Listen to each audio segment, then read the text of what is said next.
One of the companies that I researched before I started Stella Share, there's a lot to learn from people that failed just as much as people that won. When you first start out, your price is going to be higher than it is, when you can have more aircraft and you can have more clients and so on and so forth. So it's a weird balancing act in the beginning because you have to make sure it pencils, or you have to have a ton of investors to get it off the ground. This is Captain Curt with Captain Capital.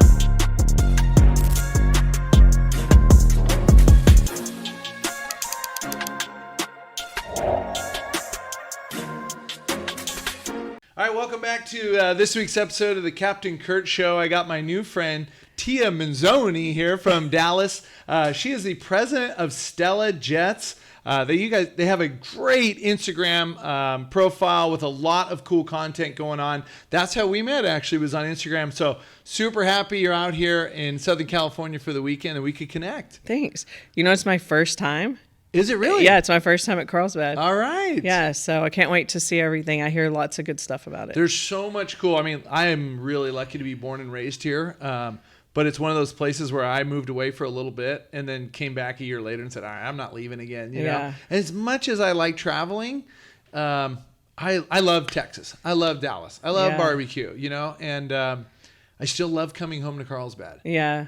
And I love that you associate us with barbecue. I think maybe it's Californians associate that. Everybody. What's your favorite Texas barbecue place? Honestly, so let's see. I think in Dallas I went to one that I couldn't remember. It was like a hole in the wall that a local took me, and I'm like, wow, it was great. Yeah. But if I go, I really like Terry Black's, even though it's a big place. Yeah. I've tried Franklin's. I didn't think it was as good, but Terry Black's, everything from their hospitality to their sides to their drink selection, it's an experience, and I really like that place. Have you tried Hutchins? I have not. So good. I used to go to Heart 8 a lot in Dallas. We do a lot of flight training in Dallas. Yeah. So Heart 8's where everybody goes, and it's cool. Because it's close by the airport. Yeah, it's outside, and it's with the smokers right there. But for me, I haven't.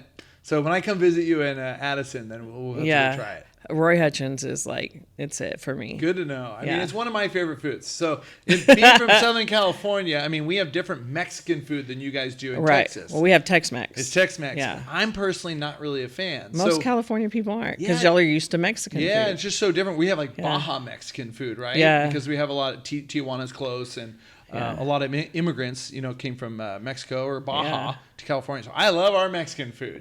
But there's not a lot of good barbecue here. So. Yeah. Well, remind me, and I'll give you. I have jet jerky. Okay. I make homemade jerky, and my friends affectionately named it jet jerky. I love the name. And so I'll give you some. It's not Texas barbecue, but it's Texas jerky. So you're gonna have to trademark that. I like that name a lot. Put it on the plane. Yeah. So let's get into. So I know you're the president of Stella Jets. We talk a lot of aviation, as my listeners know. I fly private jets.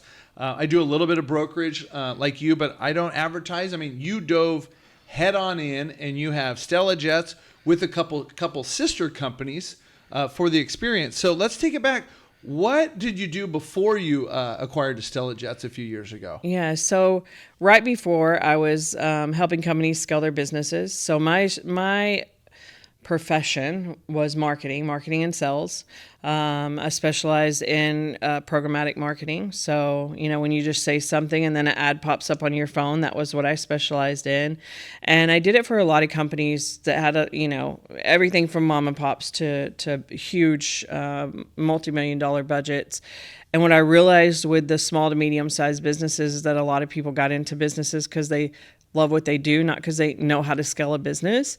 And so I kind of just naturally went into business consulting, started helping people scale their businesses. No matter how much money you throw into marketing, if the person answering the phone or greeting the people at the door is an asshole, guess what? Your numbers are not going to go up if you don't have the right inventory, so on and so forth. So kind of just naturally, because I wanted to help people and I didn't want to get the blame as a marketer when they didn't have better business, started helping companies scale. And I got to a point in my career that I was like, dang, I've worked with just about every single industry.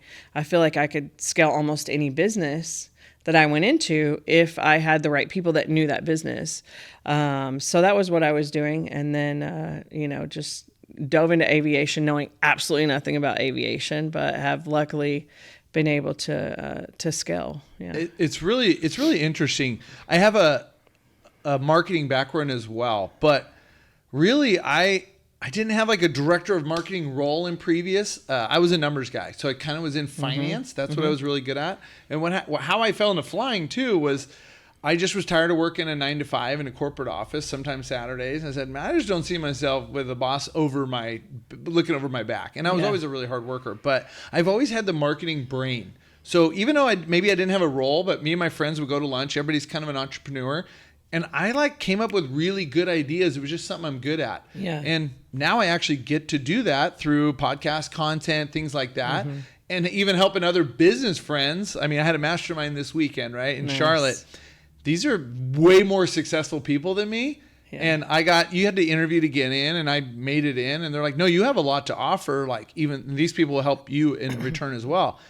I think a person that has a marketing brain and understands it, we think differently. Yeah. And so does like an accountant with a very financial brain. Right. Even though I used to have it, my CFO handles that now. I'm losing a little bit of that.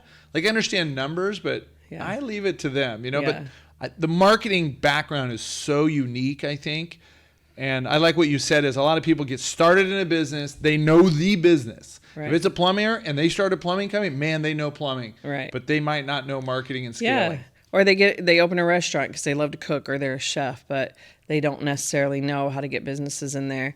And my specialty was data-driven programmatic marketing. I shortened it a while ago, but I am also a numbers person, so everything's about how it pencils. I'm not someone that can sit behind a computer and do that stuff, but my daughter, who's a VP of our company, she actually was the media buyer. So she was the one back there in the matrix doing all this stuff. So, but it kind of, when I got into aviation, I bought Stella as a brokerage. And originally, I had said, one day I'm going to buy a private jet, and then I'm going to buy another private jet, and then I'm going to start this business. And then I started doing research, and I was like, this is how people go into massive debt and go out of business. I'm not going to do it that way. And then learned about, being a private jet broker, and realized I could go into it without a lot of assets, without buying multi-million-dollar planes. And in doing that, partnering with all of these people who did go out and buy these planes and have this massive debt, and used my skills as a marketer to help book their planes. And it just made perfect sense, to get started in the industry that way. I think it's great because it's similar to running a business. You need an asset or a product to sell. In this case, it's private flights, and you need to bring the customers in. So the more attention you get, whether it's through ads or online or influencers or celebrities or however it is, those two things coming together is what private aviation is. Yeah. And if you think about it, I don't see a ton of marketing out there. Right. It's a lot of word of mouth industry. Yeah. Where people are like, wait, I don't even know. Maybe they Google it. How do I get a private jet? Yeah. And whoever is up there with the best SEO or the local charter company that's advertising in that sector, those are the things that are going to pop up. Yeah. I think it is a huge relationship industry, more so than I ever would have imagined, because I did data-driven digital marketing. So I was like, I throw money at this. I do it this way. I know how to target the right audiences. But people can see those ads. It doesn't necessarily give you credibility. And so I think in our industry, having those relationships and going out and meeting the peoples like the Dan Fleshmans and the Jeff Finsters that have these huge networks of relationships that can say, yes, I know her and she's a good person. He's a good person. You should do business with them. That's where the majority of my business has come. So I came into this thinking I'd use all my marketing knowledge and throw money here and there, and I can target just about anybody. Like, you could give me, the craziest profile, and I could target them on any device, anywhere, all of their devices. I have all this cool technology, but when you have an industry where people are paying us sometimes millions of dollars a year, those ads do nothing for them. I'll put it out there so that people know what our brand is, so that when someone mentions our name, they say, I recognize that name. But as far as like converting online, I think this industry does it less than any industry I've ever worked with. I think you hit the nail on the head, because the simple reason I don't advertise or even talk about that I do brokerage for charter jets, mainly flights. I also sell a few jets a year. The only jets I usually sell are someone calls me and already knows me, or it's a client that has a jet now that knows me well. And it's like, hey, I know you know a lot of people. I'm looking to upgrade, And I said, okay, great. Well, you're credible. You know me, so I'm credible. Now let's get a deal done, because there's so many times that somebody will see something on Instagram, send me a, hey, I really want to go on a private jet flight. How much is a charter? I'm like, well, where do you want to go and how many people? And then it's like, I want to take 14 people. I had a friend do this the other day. I want to take 14 people, Carlsbad to Vegas for the weekend for my bachelor party. What's the rough price? I go, roughly, well, you need a Gulfstream. It's 14 people or a Challenger. Yeah. So rough, just throw a number, 30 grand. Yeah. Like, it's probably what it's going to be. Yeah. And he's like, oh, yeah, no, we don't have that. And I go, well, there's JSX for $400, $500 a seat. Yeah. You should do that. Yeah. And if you add that up between 14 guys, now all of a sudden you're like, well, now it's $7,000 each way. Yeah. But I could probably get you something for $12,000 one ways each way on something smaller. Right. But there's so much of that out there where if it's like on Instagram or if you ran an ad, it is not the business owners that actually can afford it. Yeah. I mean, there's a reason I'm not always flying on a private jet. I'm usually in the front. Yeah. I've had a few chances to buy empty legs for a great deal out of Carlsbad, and I don't pick when I go. It's, hey, that popped up for a couple grand. Like, I want to do a little bit more of it, but I'm also not the avatar. I'm not bringing in $10 million a year and need to go somewhere a lot. You're right, though. When we first bought the company, the first thing I did was cranked on that marketing, and there were just three of us, me and my two daughters, and we got I think we got 300 leads in one day. And there's just three of it. There's no way we can get back to all these leads. And I was like, turn it off, turn it off. Everybody was excited about it. Everybody was excited. There was a new, brand in the area, and we did it a very local audience. And 99.9% of the people could not afford, they weren't the right clients, right? Now, could they afford JSX, like you said? Yes. Did that lead us into starting to think about Stella Share? Yes. So it was definitely worth it in the long run. But right then I was like, what? No, it doesn't cost the same as two people flying first class. Like, what? Have you ever flown, so we really quickly made out a SOP and some sales training on how to qualify a candidate before we spend too much time. And also, we try to give those people a little education too, right? So if you are taking a birthday or anniversary trip and you know that you want to go from here to there and it's this many people, this is what to expect. So plan far in advance, right? So if you're saying next year I actually just ran into some ladies. They own, they have a company I think it's called One Trucker Hat. And it was like 4 moms that are out of Hermosa Beach and Manhattan Beach. And one of them had just sold their business, and it's her 50th birthday coming up, like this time, not this time, but like in 6 months from now. And they want to plan a trip to Italy. And that's when you have the right time to see if you can plan it out.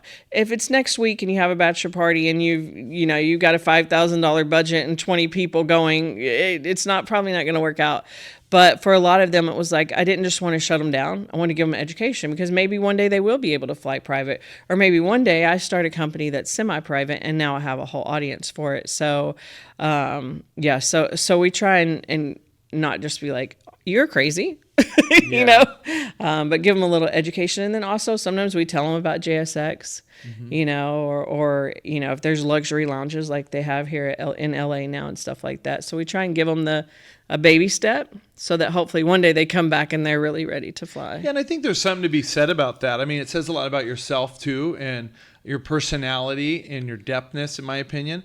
I try and do the same. I try and treat everybody with respect, even when it's like, hey, I've got a couple $1,000. I'm going to go to Europe. Well, that won't get you first class on American. It's like $5,000. Yeah. I'm going to Spain next month, and it's like, well, that's $4,500. Yeah. I want to buy it now because it's going to be $7,000 if I wait another week. You know, so I think it's great when you educate people. You don't write them off.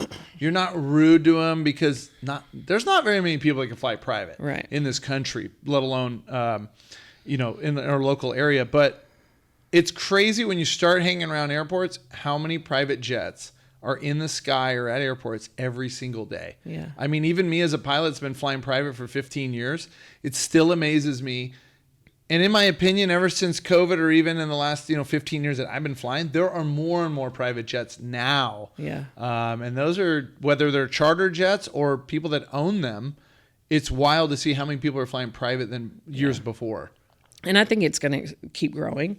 Jeff Fenster and I were just talking about when are flying cars going to happen, right? He thinks 5 years. I don't think 5 years. But I do think that there's a lot of people like you and I who are doing some innovative stuff in the industry. There's JSX, who has put some pressure on both commercial and private. So I think when you start having diversity and innovation in an industry, then you do start to see that growth. You do start to see more people in there because there's different ways to approach it now. There's, the cost starts to balance out a little bit. So I love those industry disruptors. I'm a huge JSX fan. When we started our shared private brand, which is Stella Share, we saw that there was here's Spirit, here's like American, Delta, whoever, then here's JSX, and then way up here is private. So there's this big hole. And as I'm researching JSX, I realized their only complaint ever is that it's not luxury, because they advertise as semi-private and luxury. It's definitely semi-private. You go out of a private terminal, you save all this time, but the aircraft is a regional aircraft, like for real. It's not like any news to them. They know what they have. There's a huge need for it, but there's also a need for a little level up. So we're trying to fill that hole. We're really excited about it. And we feel like there's a lot of people that are going to start jumping in and filling that hole as well. And I love it. I had an investor say, well, what's going to stop the next guy from coming in and doing the same thing you're doing? I'm like, hopefully nothing, because then I can fly on his flights and he can fly on mine. And, I just think it's where the industry's going. Yeah, and I agree. I think it's great, and I would like to dive deeper into that. But I get a lot of requests, Facebook, Instagram, where I have followers on, and it's like, hey, I just want to buy 2 seats on a flight. And for me, I don't have the capacity, and literally the only company before I met you that was doing it was Jet Set. Mm-hmm. And I had a feeling, I'm like, I don't know how they're doing it, because they were doing like Scottsdale to San Diego and a couple routes. And my friends joined. I was going to join. Yeah. And it was very affordable. And I go, I don't know how. I'm doing the math. And I go, they're not going to make it. Yeah. And then literally 2 months later, after I said that, like publicly, they got emails and it folded. And I go, there's got to be a way to do it. Yeah. Because you just have to make the math pencil. Right? You have to provide luxury. Mm-hmm. That was a scheduled charter. Mm-hmm. So it was JSX on steroids. Mm-hmm. But for whatever reason, whether it was their marketing or their plan, it didn't make sense. Yeah. So they had a great idea. It was a great idea. They had a great idea. They're one of the companies that I researched before I started Stella Share. There's a lot to learn from people that failed just as much as people that won. And, when you first start out, your price is going to be higher than it is, when you can have more aircraft and you can have more clients and so on and so forth. So it's a weird balancing act in the beginning, because you have to make sure it pencils, or you have to have a ton of investors to get it off the ground. And, with JSX, I think they originally had like $5 million in investments, which helped them be able to get it off the ground and have enough flights and have a low enough price. But for someone that's not starting out with, $5 million, which really isn't a whole lot in this industry, that's not a lot, when you think about it. So you have to build your audience, but you can't just get your price right in the beginning. And we're not everybody's like, you're making flying private more affordable. I'm like, not really. We're just all sharing the price, right? So I'm not taking a loss. I'm just getting a bunch of people. And when we do our routes, we look at, the whole relationship thing, my network, your network. For my network, we're all going to the same events. We're all going, we do the F1 experiences, but we're also all going to Aspire Tour, or we're going to the 10th Room or Man on Fire.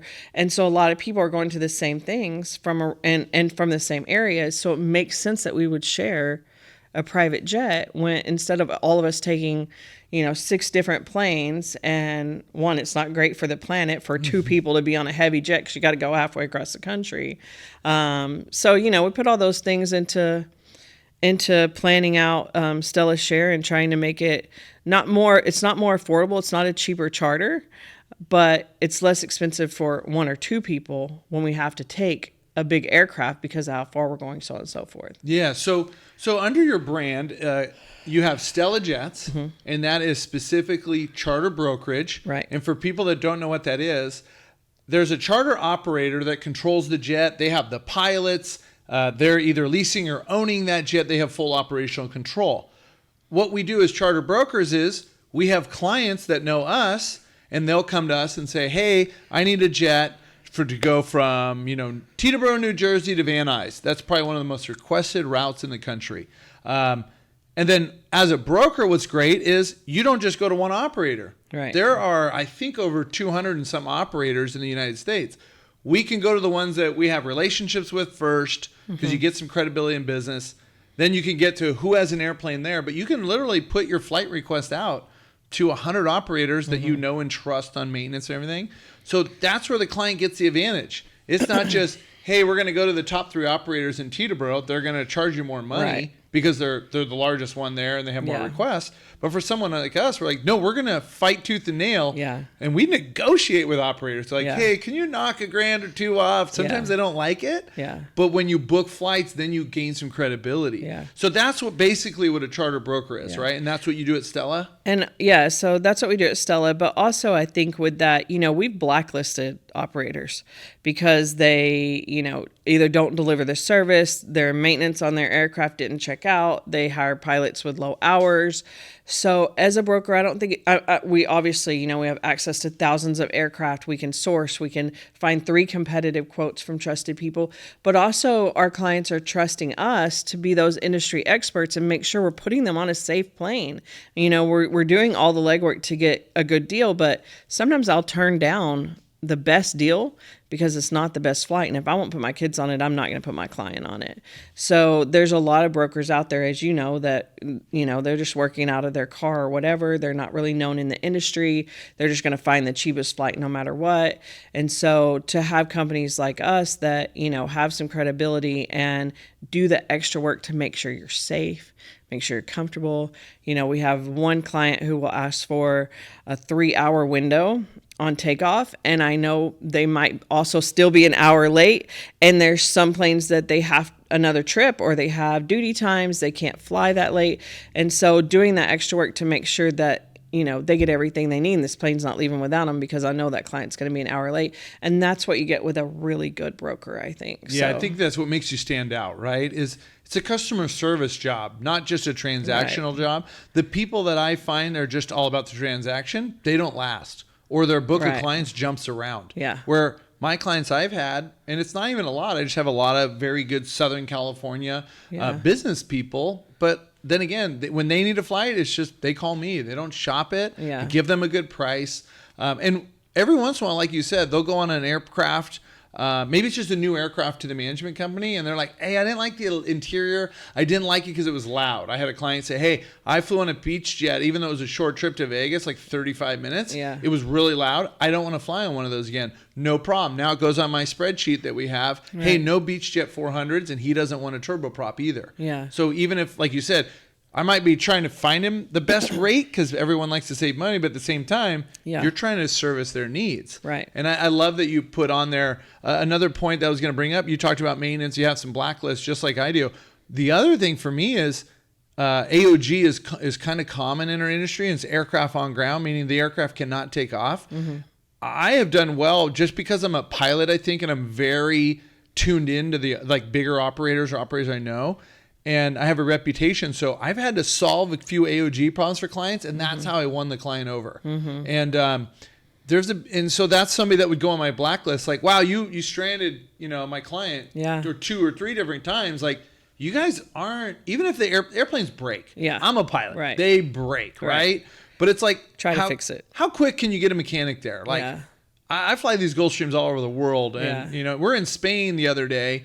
And we're having like some mechanical, it's just a computer thing, but we're like, man, we're on the phone with the mechanic. The owner's on his way, and he's cool. He's like, hey, you're working on it? Yeah, no problem. Yeah. And we got it done, but it was like we were fighting tooth and nail to get it done. Right.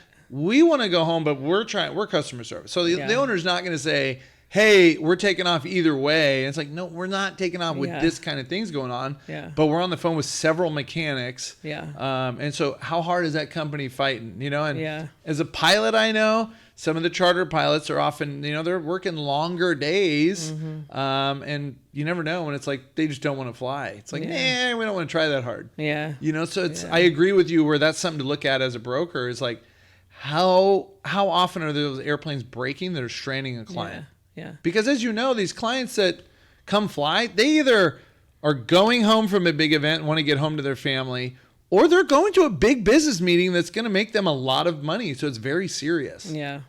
I think there's a lot of people that want to be a broker, that they're also doing, yacht brokerage, and they're also doing, real estate, and they're also doing X and Y and Z, and they want to do a little brokerage on the side.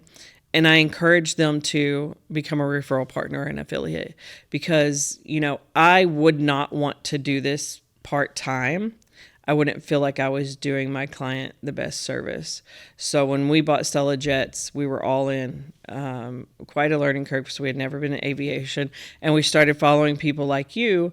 There's a lot of companies that just show the luxury and show the caviar, on the plane. And usually the influencers, that's what they're showing, is the opulence of it.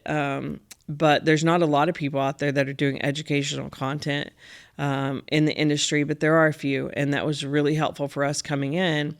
But if I didn't jump in with both feet, if I was still trying to do this job and that job and just trying to book a few jets for my client, like, I would not be doing them a good service. You know?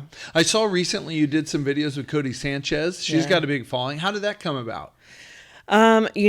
Cody actually was doing content about a place where you can buy a business on an auction. And I went when I was ready to, I was saving up money to do, eventually buy a private jet business, and had been doing research for years.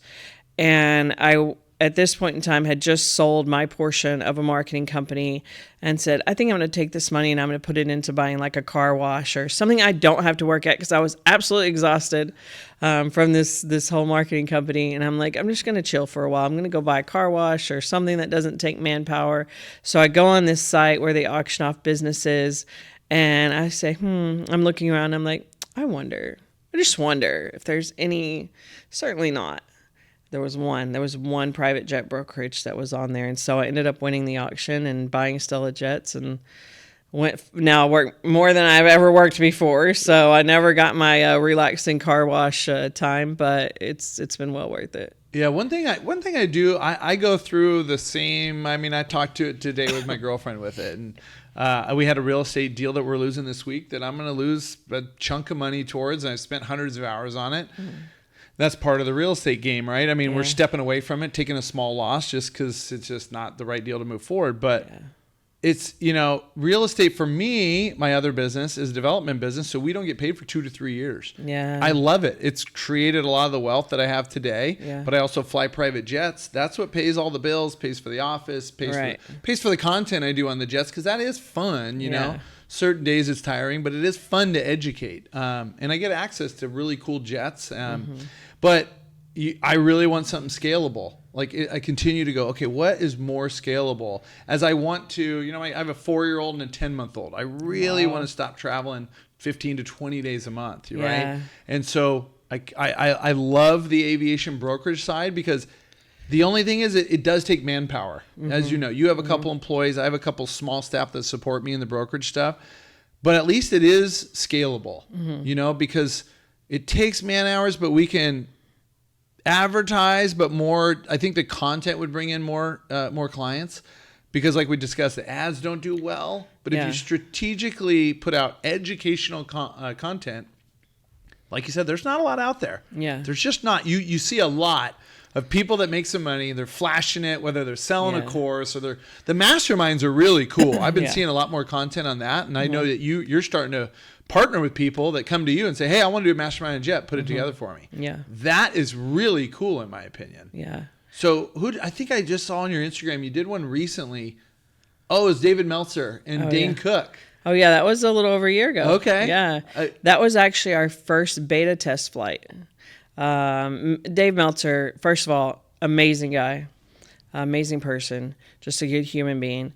And, I had come to him. Back then he was my coach. And I come to him and said, hey, I have this idea. I want to do this thing.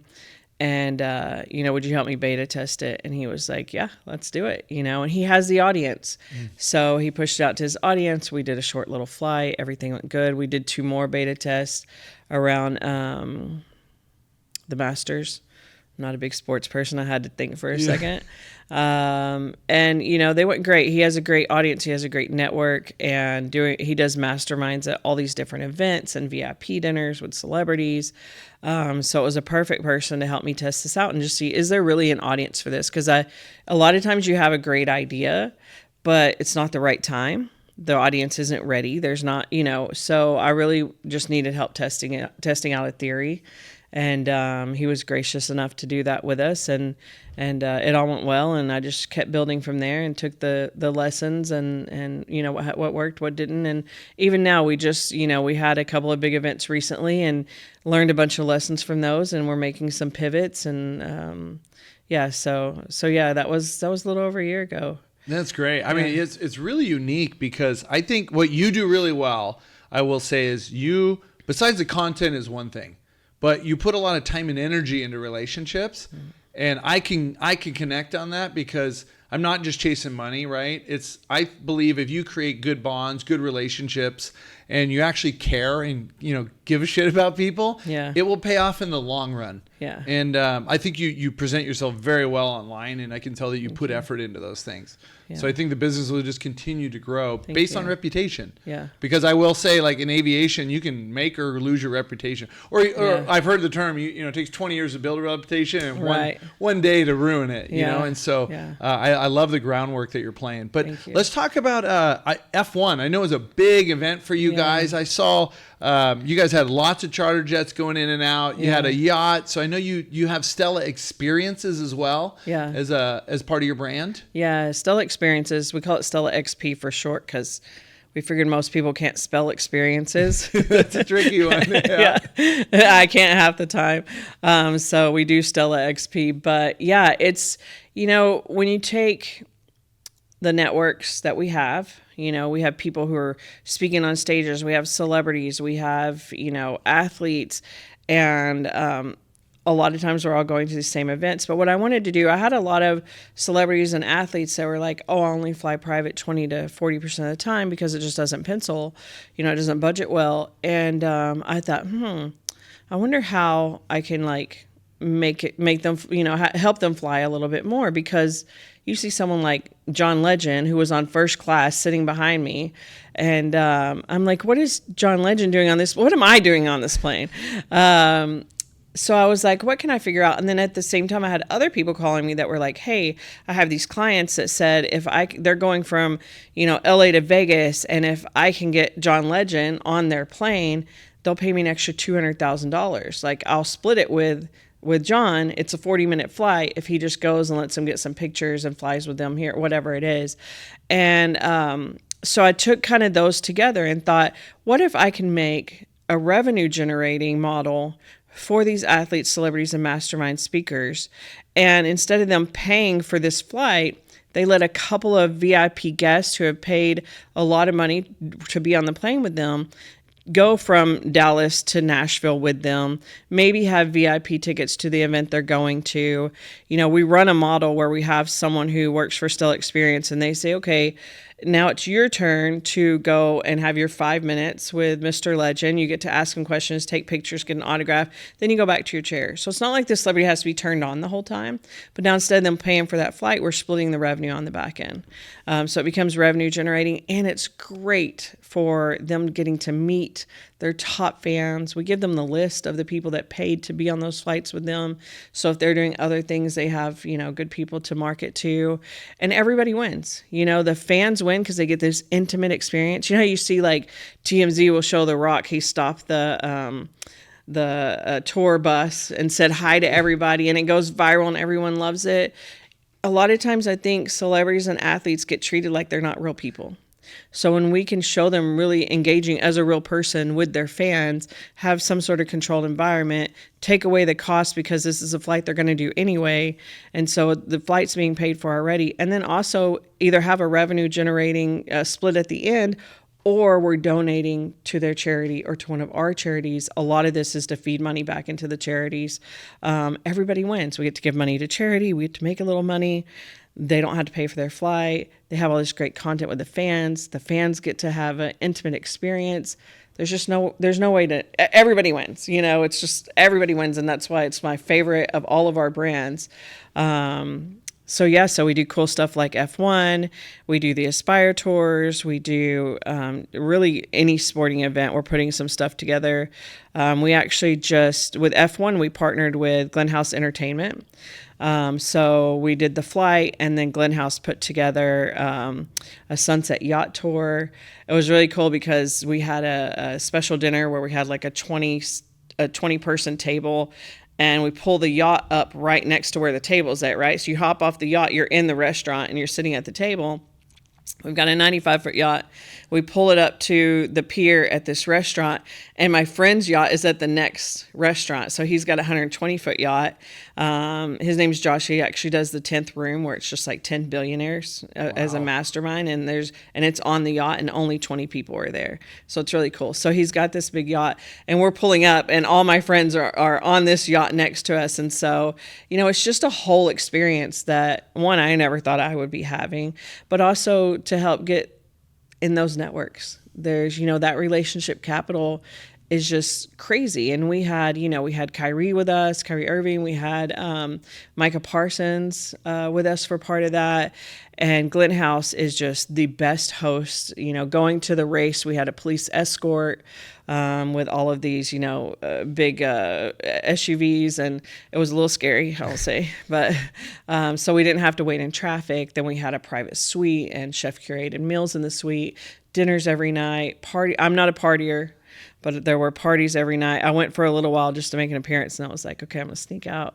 But for me, I don't need to make every dollar. If I can partner with great people and we can help each other, just like you and I are. Mm-hmm. I mean, in our industry, we work together a lot. A lot of people in aviation help each other out. You don't see a lot of people in aviation doing content together, right? Especially when we touch on some of the same business. Like we could be competitors, but instead we work together.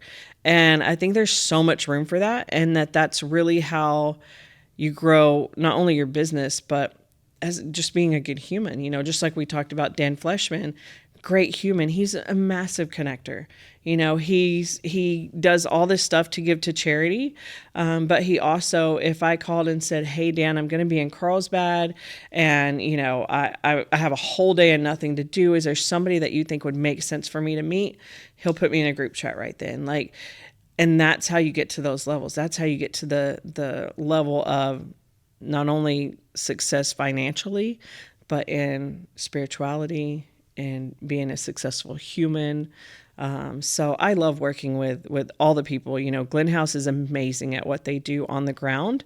So when we put a private jet with that, it's just so elevated. Yeah, and it's really cool. It's very unique. And I think how we can connect a lot, or why we do, is it's the abundance mindset. Mm-hmm. I don't have any competition. Right. Because I don't look at it that way. Yeah. Like whether it's a pilot or a real estate development, it's like, no, how do we learn? Like I just attended a mastermind this weekend. Like you said, you got to pay to play. I paid $20,000 a year, and that's the cheapest way in. Yeah. I'm like, let me just dip my toes in and make sure. And man, it was the best rooms, at least for real estate, that I've ever been in. It was amazing to see. And it's really cool when you get around people like that. They wanted to pour into me and help me with my current issues. But then for me, it was a lot. What I realized, it was a lot of marketing issues that these other people had. They're like, "Hey, we're making $30 million a year, but like we're missing clients here, we're missing this." And a lot of it was, well, hold on, it's marketing and systems, and a lot of people asking about Facebook ads for construction companies or raising money. But I think it comes down to the abundance mindset. Mm-hmm. Like people can call me. We're both very busy people, so I don't do a lot of phone calls. I can usually answer it in a text or whatever. But if I can help anybody in any way, I'll just give them a little bit of time. And whether it's having an abundance mindset makes everything better. Yeah. And I think if the listeners could take away one thing from this, it's 2 charter brokers that are just working together to make things better. Yeah. And it's not about, I'm not trying to get to a goal. It's just You never know where this relationship takes us, period. Yeah. And that's what I like to live my life by, right? Right. I work and I work for my kids and I want more time with my kids. So for me, wanting to just step back from flying more, it's like, well, how do I grow the charter company or the real estate, you know? Yeah. And I'm able to do both because I have employees and staff and partners on both. And I love both. But, you know, working with you, now it's like, hey, let's do charter content together so we both get more attention, and it doesn't matter who they book from. Yeah. You know, and I'm never going to be able to offer, Stella XP. Like that's a large side project, right? I know it's a whole nother part of your business. Yeah. But there's a lot of moving parts that people don't realize with something like that. Yeah. And it's, you know, Stella Experiences and Stella Share. Those are things that I am like excited and passionate about and love doing. I love building. I don't want to be doing the day-to-day broker thing. And that's why I'm hiring people and partnering with people. It's, you know, we will never stop doing charter. Like that's a core part of our business and a big need. But it doesn't always take me, right? So I love that we're being able to partner together on some of that stuff, and vice versa. You have people in your network that may want to do Stella Share or may want to do Stella Experiences. And are you familiar with Vina Jetty? I am. I've only, somebody connected me with her actually, but I just saw her speak for the first time at a real estate conference. Okay. And I just said, hey, I'd like to connect with her. And I saw that she was on your page. And Yeah, we're friends. We somehow have this weird thing where, so she's a mother of twin girls, and I'm a mother of twin girls, and somebody who works for me is a father of twin girls.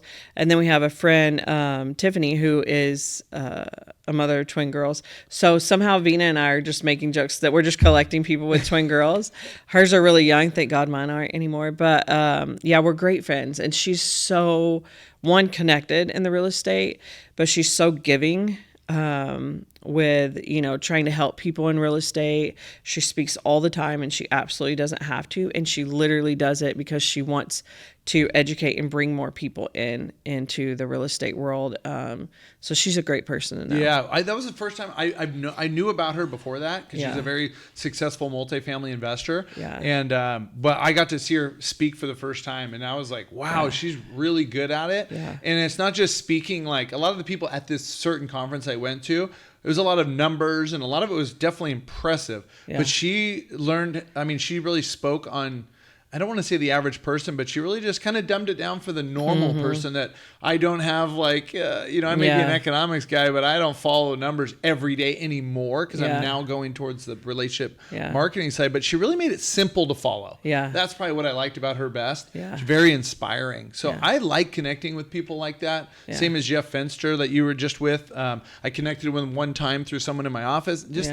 great guy that's very driven. I mean, his office is not far from mine. You connect with those people, you never know where it's going to go. Yeah. And I like to add too is, for me, I never expect anything. So as long as you go into relationships and go, hey, there's no expectations. Yeah. And I tell people, hey, don't always just ask for stuff. Make sure it's like, how can I help you? And I say that on my Instagram a bunch, right? Yeah. Even though I have a lot of pilots going, hey, how do I get to fly private jets? It's great. I love helping. Yeah. But my advice to them is like, hey, if you guys are trying to get a job, go network, but don't always just ask for stuff. Say like, how can I help you stand out? Yeah. And that's personally kind of what I'm doing in my own business now. It's like, well, how do I help you? Like, how can I help Jeff? Yeah. You know, and that's how that relationship Which is funny you say that, because Jeff literally just said the same thing on the podcast that we do. Something very similar. We were talking about, give and take. There has to be giving on both sides and taking on both sides. You can't, if one's a taker and one's a giver, it's not going to work out. But he said, yes, but you can be 90% give and 10% take, which I thought was a great, balance in that, because for me, it's hard for me to take. Like I am a giver at heart. I actually just hired someone who, I probably shouldn't say this, but I hired an asshole, because I'll just say yes. Like it's really hard for me to say no. And so I don't give my number out freely. And, I could take up all my time just giving. All I want to do is give, whether it's me, inspiration, money, whatever it is. I am a giver at heart. And I started running out of bandwidth and time. And I said, I've got to hire somebody that has, a little bit of asshole in them. That's like, no, absolutely not. That is not part. So now she's kind of my gatekeeper, love that. And then I have to try to not make her less of an asshole. Right. Because that's her strong suit. And I say asshole, she's a very great human being, but she's no pushover, she's ex-military. And, so I think there's a lot of balance in a lot of things. And Meltzer would say it's rude of you to not let me give to you. Right? Yeah, interesting. So if you don't allow other people to help you, then you're the asshole. Because you want to help everybody, but you won't let anybody help you, and then it's not a fair relationship. Yeah, I think it's funny you say that. I think we're really alike in that way. I mean, people ask, like, what's your purpose in life, right? It's not just business. Yeah. Mine is like, before having kids, it was just, helping people and growing as a person. Now with kids, it's like, same thing.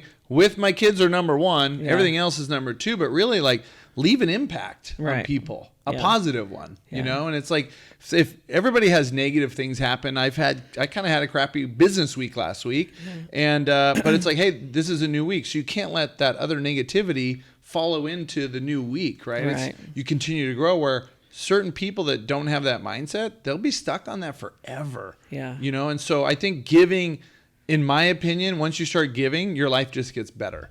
But I love that you said, because I'm like that, where I'm now, my time is getting more limited. I'm now finally saying, like, nope. People say, hey, do you want to look at this real estate deal? No, because that's not what I do. And they're like, well, what do you do? Hold on. You can see my whole website. It's all over my Instagram. It's all over my LinkedIn. And it's usually people fishing for selling me something that I don't need or whatever. All the time. Even LinkedIn's gone that way. And if anybody wants to sell me something, it's amy@stellajets.com. Yeah, there you go. It's not through us. Some for me, I don't have, like, I have a couple assistants, but they do different things. They do graphic design. They help me with content. I don't have one that has my calendar. Right. And because my calendar changes so much, maybe I'm a little bit of a control freak with that calendar, because I definitely follow my calendar. But I had a meeting with a guy. What he does is he places executive assistants very, very well at it. And he goes, well, first, and I told him, okay, I want one. He goes, you're not ready. He goes, what you need to do is get this playbook I have and start putting out, like, what your typical day is, and things like that. So he helps build the playbook first. But he showed me, he goes, I don't have email on my phone. Like, I don't have access to my own email. And I went, that's kind of crazy, because I make money off my emails. And he goes, no, because I train my assistant to respond to the ones with business and how to respond. There's some AI involved and all that, but I thought it was interesting. So, like, his schedule is, he goes, I only meet with people in person on Friday. And that's when me and him met, from 10 to 12. And he goes, I don't give anybody more than 2 hours. Doesn't matter who it is. It was just very cool, because it was very structured. And he goes, I have my creative time. I have my business time. But he goes, literally, I don't get emails. And he meets with his assistant 15 hours a day at whatever time it is. And he goes, that's what we go over. What happened? What emails were key? A lot of it's spam. It's probably 70% of my emails are spam. And some of them are simple follow-ups. But the AI stuff or the assistant is a big thing. So I think it's smart that you hired someone that can say no. Or we're not interested, and we can't do that. Or I have two. She's our assistant vice president, so she does a lot more than assistant type stuff. But I do have an assistant, and everybody has access to those people have access to my email, and they have access to my personal social media and the business social medias, so that if there are inquiries in there that need an immediate response, like, there's some days I set my phone down and I won't pick it up for 6 hours, and there may be a text or an email or something that somebody needs to respond to, and my assistant will be checking for me. I'm an open book. Everybody signs NDAs, but I'm an open book. And it's true. And it's like, running the charter and running VIP stuff, like your Stella Experiences. A lot of those are celebrity or high net worth clients that they do want a response quick. They move quick. And it's funny, even though I'm more busy now, I don't expect it, but I'm looking for a response quicker. Like, right before we started this podcast, I text my videographer buddy, like, hey, I guarantee he's responded. I mean, if he hasn't, it's because he was on vacation today. But people that move quick would like a response quick. Because they make decisions quicker. So you almost have to have an assistant to control some of the email and some of your, messages. Have you started the no need to respond on your text or emails? I have not. So we just started it, but it's because everybody who works for you wants to make sure they saw, and they, so they'll say, got it, received, I'm doing whatever. But when you're getting 100 texts or calls an hour, those are things you don't really need. So especially when I'm working with my assistants, we'll put no need to respond. So we'll put the initials out for that, and then as the subject line, and then we'll send the email or the text, so they know that it helps not bog down your text, not bog down your emails. And I know my assistant is looking at every single email 10 seconds after I send. I have to say, turn off your notifications at night, because I'm going to wake up at 3:00 in the morning with an idea, and I'm going to send you an email because I don't want to wake you up with text. Turn off your notifications, because I still want to send it, because I may not have time at 7:00 when you're awake. So there's different things that we've implemented like that to make sure everybody can work the most efficiently. There's no need for you to waste time telling me you got that message when you could just automatically go work on whatever it was that I sent you. Yeah. So that helps too. I like it. I'm trying, because I'm so busy, and I'm trying to be more efficient with my time as well. There's so many systems out there, or coaches. Like, I follow Dan Martell. I think he is really good at building systems. Saying no is one of his things, and being very intent with your day. Yeah. And I'm trying to implement as much as I can with that. And I'm not great at it yet, because I still am on my phone, like responding, like you said, to certain things that really don't need attention. But I'm trying to figure that part out. And I think having an assistant that had some control over text messages would help a lot. And I know for like certain clients and people that I really need to get a hold of me, I have them in my favorites, so that even on a do not disturb, it gets through. Yeah. So what I'm doing now is, like, I get up at 5 a.m. I come here to the office, work out, and my productive hours are in the morning, like before lunch. After that, I'm trying to plan my day where it's like it needs less brain power. So maybe it's just a little bit of easy networking. Maybe it's some content creation. Yeah. But in the morning, it's on the business with my assistants. Like, how do we improve? How do we make more money? But it's very interesting once you start learning techniques. I mean, I love the no need to respond. Yeah. I love that. Yeah. And you and I will be texting, and I know that I'm about to set my phone down, not pick it up for 4 hours. So I'll add somebody to the group, or I'll say, hey, can we finish this conversation over here with this person who's handling this, to make sure that a response happens. Doesn't have to be me. Yep. And instead of you waiting 4 hours and being like, why is she not responding? Yeah. So I think I'm all about efficiency. I raised 5 kids on my own. Planned my every day out. I was going to school full time, working a full time job, had 5 kids in elementary school, slept 3 hours a night, and I scheduled my day in 30-minute increments, including like when I was going to shower, when I was going to bathe the kids, everything. And that was the only way that I could do these 3 full-time jobs, right? And so I learned to be very, very efficient with my time, and learned how valuable my time was. And I still worked out twice a day. Wow. Yeah. So, I'm not that skilled now anymore. I don't have the same energy I did back then, but I did that out of necessity, because I had a lot of determination on what I wanted to do. And now I plan smarter, but I'm still like super efficient. And, if it's a first phone call with someone, first of all, they talk to Amy first, usually, to see if it's even the right fit, if there's any synergy. I don't want to waste their time either. But first phone calls for us are always 15 minutes. Because in 15 minutes, we can find out, is there enough that we need to take an hour of both of our times? Mm-hmm. Or is this something that doesn't make sense for either of us? Then why are we wasting, 30 minutes to an hour on a call to find out if it's even makes sense? Yeah.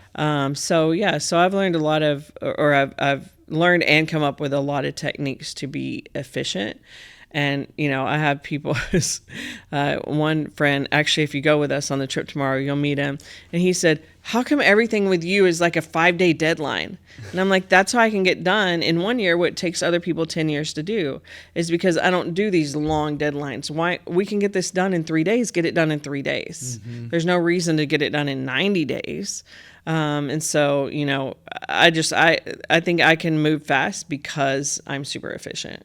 And I keep reading that. I follow a lot of people that are influential, right, in business, Ed Milat and other people. And it's literally, they say successful people make decisions quick. Yeah. And you're exactly right. So if you said, hey, I want to, buy a new car, reward myself in 3 years. Yeah. Well, then 3 years, you might get it. But if you said the same thing in 1 year, You literally could probably get that result in Right. 1 year or whatever it may be. Hey, I want to read 10 books this year. Well, why not do it in 2 months? Yeah. Because you would do it if that's what you write down Yeah. or put to your mindset. Yeah. And I'm finding that even for me, I had a 10-year plan. It turned into a 3-year plan. It is pretty accurate at 3. Maybe it'll happen sooner. Right. But as long as you like put it on paper at the end result, okay, 3 years, this is where I want to be. Yeah. And then it's like, okay, well, how do we get there? Okay, well, now I need to do a deal every 6 months for the 3 years. But it's very interesting when people aren't in full control. And I mean, I was known for that. So I would have introduction calls and they'd be an hour long. And it was like, cool, we built a relationship, but there's no business there. Yeah. And that's kind of my fault sometimes. You do need to build a relationship. But now I'm trying to get better at like, hey, let's just jump right into it. I know I want to respect your time and my time. But does it take an hour to build a It relationship, doesn't. or does it take 5 minutes if agree. it's the right You are fit, right. And that's right? something where like maybe I thought it took that long. Yeah. And now you're right. It doesn't. I don't know where it was, but somehow we got trained that all meetings were an hour. That's a good point. Some calendar block guru Yeah. 10 years ago said all meetings are an hour. You're totally right. Yeah. When my assistant first scheduled a meeting, I was like, why is this meeting for an hour? What are we talking about? Oh, I don't know. I'm like, what? You don't know what we're talking about? And you just took an hour off my schedule? And so, I'm like, no, everybody starts with 15 minutes. And now everybody goes through Amy, who is amazing. And she can really decipher, like, is this a now thing? Is it a later thing? Is it a no thing? And then we take the appropriate steps depending on which category it fits into. But yeah, I don't know who decided all meetings were an hour. Gary Vee talks about it a lot. Have you heard his content about it? I mean, I love his stuff. There's so much of it I like, but I don't think I've heard the meeting one. Yeah, he talks a lot about like, this doesn't need a staff meeting. This is an email, or, we can say in 5 minutes what you scheduled an hour meeting for. And I'm like, yes, Gary, yes. Because a lot of it is just somehow programmed in us, and like, we need to have a staff meeting. It needs to be for an hour. No, I can come up, tell everybody, hey, y'all come in here, say what I need to say in 10 minutes. Everybody can ask their questions and we can all go actually work. Yeah. The bigger companies are still doing. There was one company that I worked for, and I was like, I don't have time to do my job because y'all have me in meetings every single day. Why do we need a meeting with 3 different people, but it's the same meeting? Why aren't y'all all come into one meeting? And I got really frustrated with how corporate America is just meeting after meeting after meeting. And then they're like, oh, and you have this quota and you have this goal. And I'm like, well, I've been in 17 meetings with management this month. When do you want me to actually work? So I try not to do that to my people. I try and I'll say, hey, do you have a minute? And they think they're going to get fired every single time. I don't know why.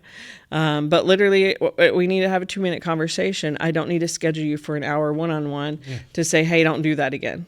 Yeah, it's interesting. You hit it right on the head, and that's corporate America. My girlfriend's old job before she retired, that was it. She's like, they're like, your sales are down. Well, hold on, look at all these meetings you guys have me that are over nothing. Yeah. It's the same thing over and over. It's all in the spreadsheet. What do you need? Or it's a meeting for those 2 people, not all 50 of us. Yeah. Like, you're having a meeting with 50 people because you want to say something to 2.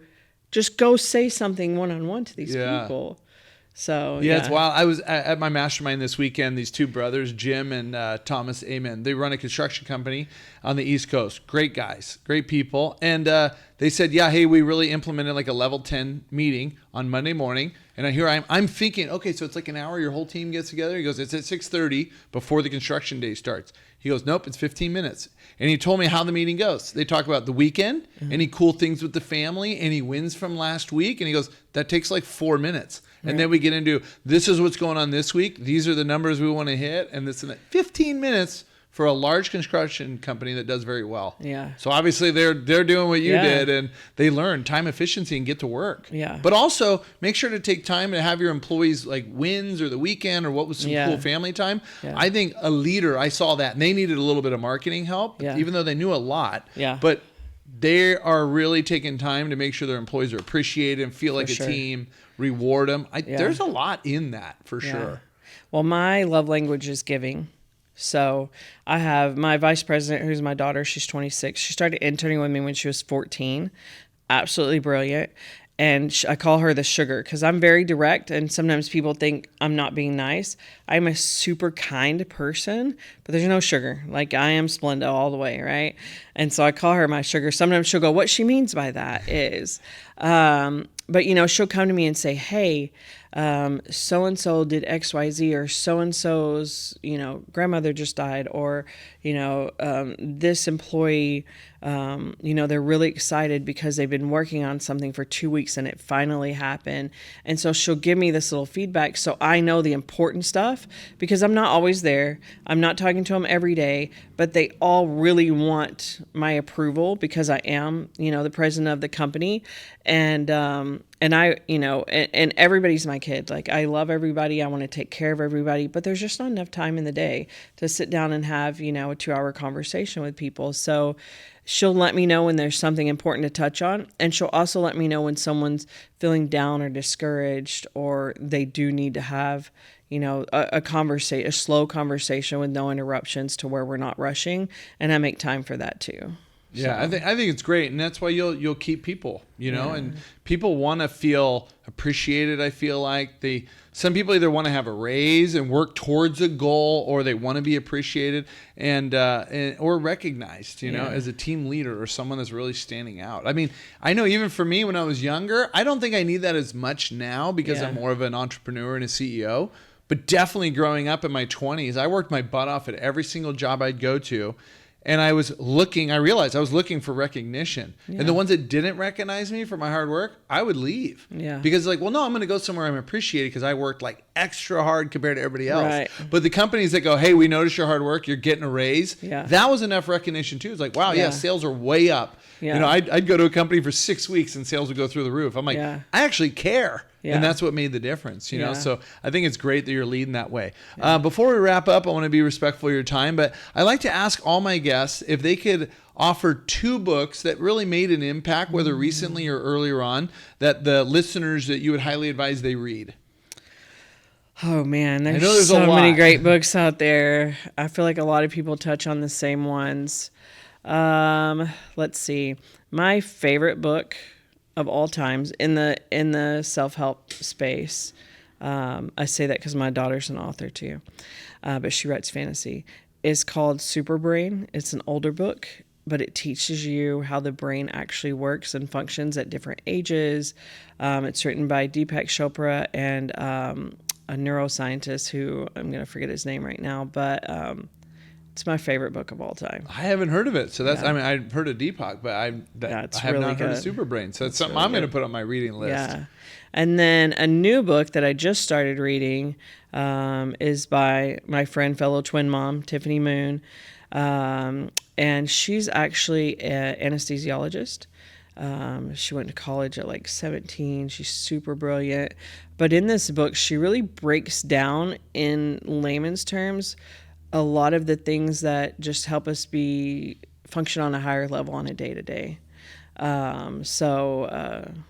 Yeah, so I love it. Yeah, she did a great job with her new book for sure. We'll make sure to look her up, and we'll put her in the notes for the readers and for the listeners.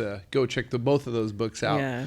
But that's all I got. I love connecting with you on a personal level rather than just over the phone. And it sounds like I think I'll come tomorrow and shoot some content and make her worth our time. Yeah, we'll have some fun. Yeah. Well, thanks everybody for listening. I hope you guys enjoyed this episode with Tia. Go follow her business account on Instagram at Stella Jets. And I believe you have Stella XP on there as well, and Stella Shares. Yeah, links. So if you guys want to book seats on some charter flights, follow her, and we'll have a bunch of those more opportunities coming soon. Thanks for listening.